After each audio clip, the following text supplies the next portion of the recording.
So this is 1939? 38. 38 in Copenhagen.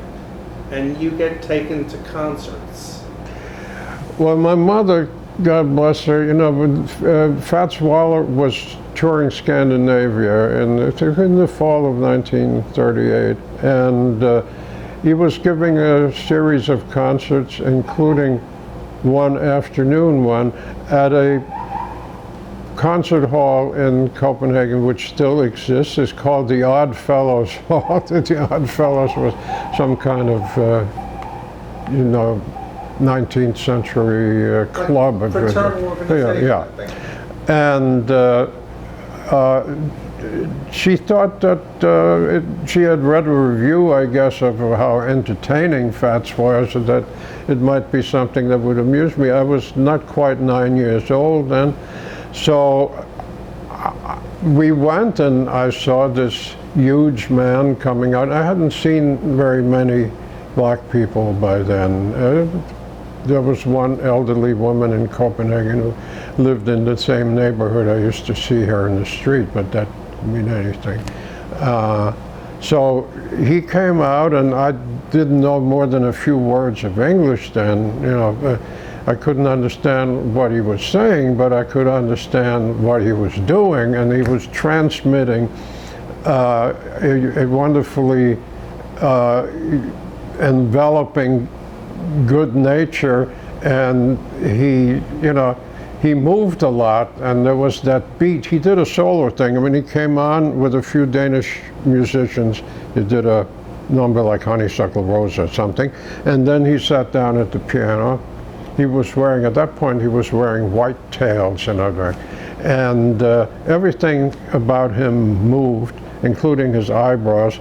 We had good seats, so I was close enough to see that. And his foot would go, and, you know, there was that rhythm.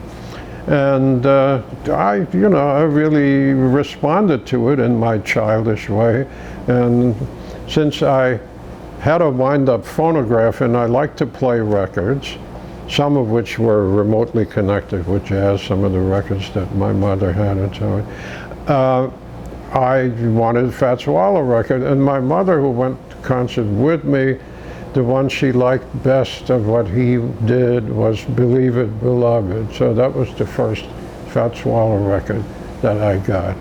Not long after that, and this is now, you gotta remember that this is in the days just, you know, before the outbreak of World War II in Europe, which was September 1st, 1939.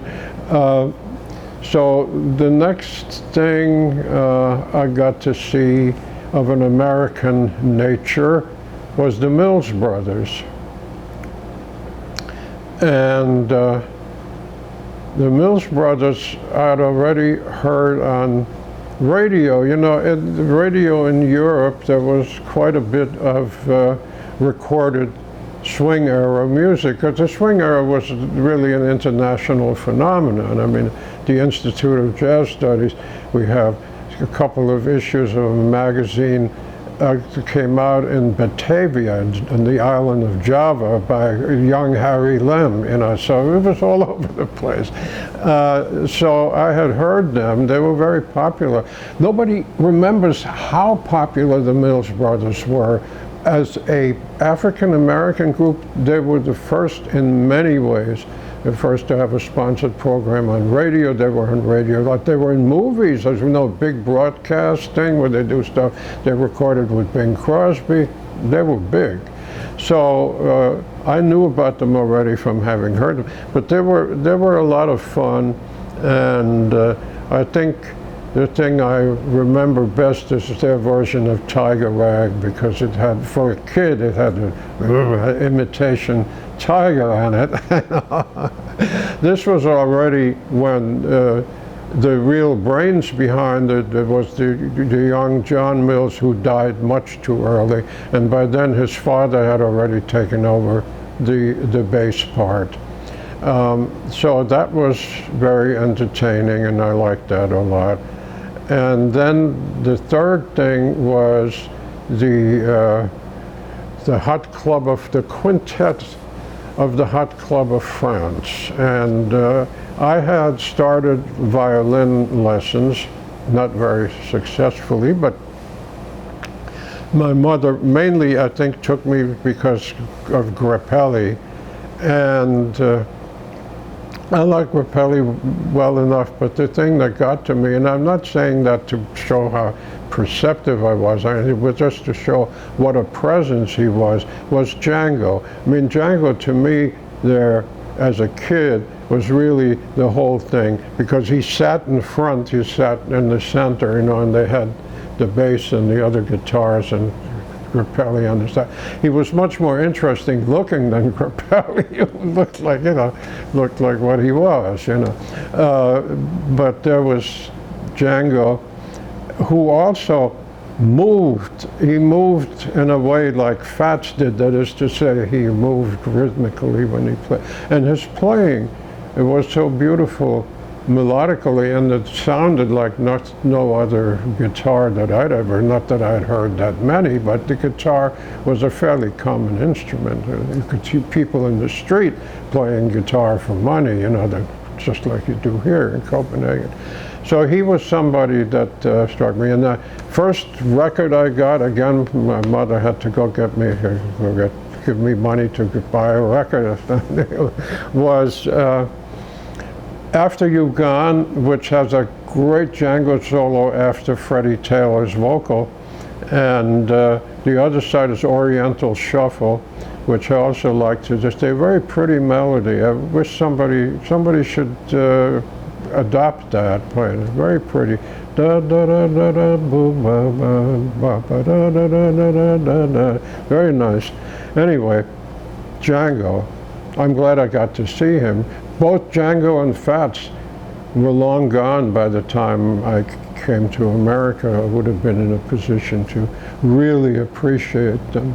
And I'm not saying that I became a jazz fan overnight because I saw FATS and Django and the Mills Brothers, but actually the first real jazz record I ever had access to was when I used to go, did it run out? No.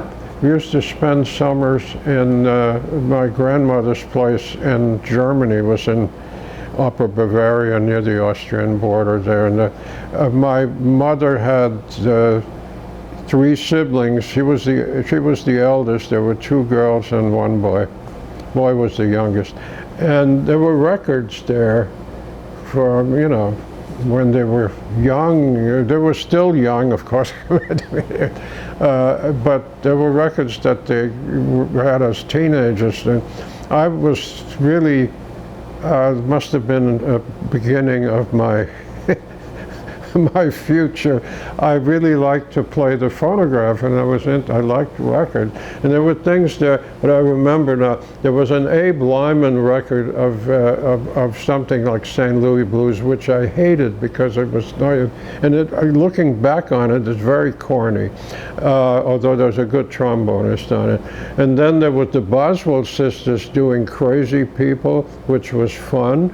There was Paul Whiteman, Park and Paris, and Look What I've Got, which in retrospect they had short Bunny Berrigan solos. And I'm not saying that that was what grabbed me. There's one record that really got to me. It was the one most jazzy among those, and it was by a British trumpeter named Nat Gonella. And Nat Gonella was extremely popular in Britain and really throughout Europe. He made an amazing number of records in the 30s. And he was a singer and trumpet player who was deeply influenced by Louie. And Louie says that when he was on his first visit to England, his first visit to Europe, even in London, they had that bullshit that they wouldn't accept black people in a hotel. He said that Nat Gonella, who had been one of the first people to meet him when he came off the boat there, you know, that was before you would fly, he came on a boat. I came on a boat. So he was instrumental in finding a hotel for Louie and his band. So he was an excellent trumpet player with his own unorthodox technique. There's a little bit of film of him. There's a short, and he had an unusual embouchure, and basically a self-taught guy, certainly in jazz. But his theme song was Georgia on My Mind, and that's the record that I had access to there. And I really liked it so much that I played it over again a number of times, and it was my favorite among those things, so it had to be really the only one that had a distinct jazz flavor. And I liked Nat later on. And my friend Nat Lorber, whom I talked about, Face, he liked Nat Gonella too. So he was not shabby. I did when I got the program on WBGO, I did a Nat Gonella show. And one of my friends who was a big jazz fan, he's gone, was really taken with him. He said, he's a darling.